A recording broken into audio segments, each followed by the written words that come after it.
तो देखिए भाई, यूपीआई नियमों में बड़ा बदलाव किया गया है एनपीसीआई की तरफ से, और ये बदलाव सीधे तौर पर आप पर असर डाल सकता है, इसलिए वीडियो को अंत तक जरूर देख लेना। आपको एक एक करके बताती हूँ कि कौन से नियम बदले गए हैं। सबसे पहला समझ लीजिए, अगर आपको भी आदत है यूपीआई ऐप पर जाकर बार बार अपना अकाउंट बैलेंस चेक करने की, तो आदत को सुधारना होगा, क्योंकि एनपीसीआई ने अब इसकी लिमिट तय कर दी है। दिन भर में से 50 बार ही आप अपने अकाउंट का बैलेंस चेक कर सकते हैं, तो इस लिमिट को याद रखिएगा।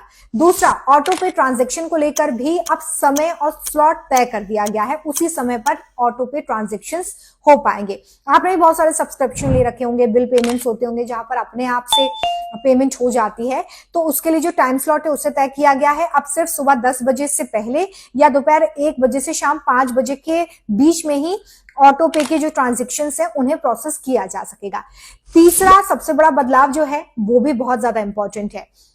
आप किसी एक यूपीआई ऐप से दिन भर में सिर्फ 25 बार ही अकाउंट की डिटेल्स या ट्रांजैक्शन हिस्ट्री को देख पाएंगे, यानी कि बार बार अगर आपको भी ट्रांजैक्शन हिस्ट्री देखने की आदत है ना, तो इसमें सुधार कर लीजिएगा। चौथा सबसे बड़ा बदलाव सुनिए, पेमेंट स्टेटस देखने पर भी लिमिट लगा दी गई है। यूपीआई पेमेंट के बाद अगर आप दिन भर उसका स्टेटस चेक करते रहते हैं तो अब नहीं कर पाएंगे, क्योंकि सिर्फ 3 बार ही आप ये स्टेटस चेक कर सकते हैं, और 3 बार चेक करने के बीच में भी कम से कम 90 सेकंड का गैप देना जरूरी है। इसके अलावा पांचवा बदलाव जो किया गया है एनपीसीआई की तरफ से, उसमें यह बताया गया है कि अब आप सिर्फ एक महीने में 10 बार ही चार्ज बैक की रिक्वेस्ट कर सकते हैं, क्योंकि बहुत सारी फर्जी रिक्वेस्ट भी आती थी, तो इससे लिमिट करने के लिए अब इसके नंबर्स को सेट कर दिया गया है। 10 बार ही आप ये रिक्वेस्ट कर सकते हैं। तो इन नियमों को ध्यान रखिएगा और इसी हिसाब से काम करिएगा, और लोग भी इसके बारे में जान सकें, इसलिए वीडियो को ज्यादा से ज्यादा शेयर करिए। ऐसे बहुत सारे वीडियोस के लिए आप मुझे यानी रोमिता को फॉलो कर सकते हैं, और अगर कोई भी कंफ्यूजन है तो आप इसी वीडियो को मेरे डीएम में भेज के अपना सवाल पूछ सकते हैं।